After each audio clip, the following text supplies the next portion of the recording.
Welcome to news అడ్డా. విజయ్ సోఫాలో అంత విషయం ఉందా?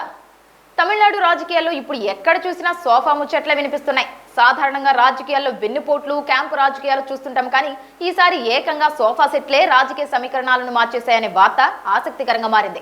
ముఖ్యమంత్రి విజయ్ తన ప్రభుత్వ మనుగడ కోసం మద్దతు కూడగట్టే క్రమంలో వివిధ పార్టీల నేతల ఇళ్లకు వెళ్లడానికి ముందే అక్కడికి విలాసవంతమైన సోఫాలు చేరుకోవడం ఇప్పుడు పెద్ద చర్చకు దారితీసింది.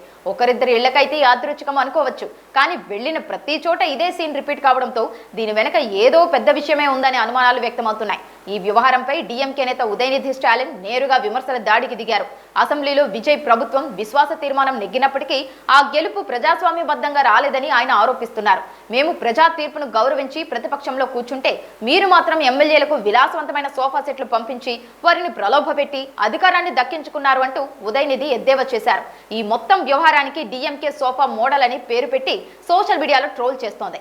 ఈ సోఫా పాలిటిక్స్ కు కారణం పుష్ప సినిమాలోని సోఫా సీన్లకు లింకు పెట్టడమే. సినిమాలో స్మగ్లింగ్ సొమ్మును సోఫాల్లో దాచినట్లుగానే ఇక్కడ కూడా సోఫాల చాటున భారీ ఎత్తున చేతులు మారాయనే అర్థం వచ్చేలా ప్రచారం చేస్తున్నారు. ఎమ్మెల్యేలను కొనుగోలు చేసేందుకు ఈ సోఫా సెట్లనే వాడుకున్నారు అనేది డిఎంకే ప్రధాన ఆరోపణ. రాజకీయ వ్యూహాల్లో భాగంగా ఇలాంటి విలాసవంతమైన కానుకలు పంపి ప్రలోభ పెట్టడం ప్రజాస్వామ్యానికి గొడ్డలి పెట్టు అని వాదిస్తున్నాయి. ఈ విమర్శలపై విజయ్ గట్టిగానే కౌంటర్ ఇస్తున్నారు. తాము హార్స్ ట్రేడింగ్ కు పాల్పడలేదని, ప్రభుత్వం మాత్రం హార్స్ లా పరిగెడుతుందని అంటున్నారు. అయితే ఈ సోఫా మోడల్ సినిమాలతో లింక్ ఉండటంతో సోషల్ మీడియాలో వైరల్ అవుతోంది. విజయ్ వర్గానికి ఈ సోఫా అస్త్రం ఇప్పుడు కొత్త తలనొప్పిగా మారింది.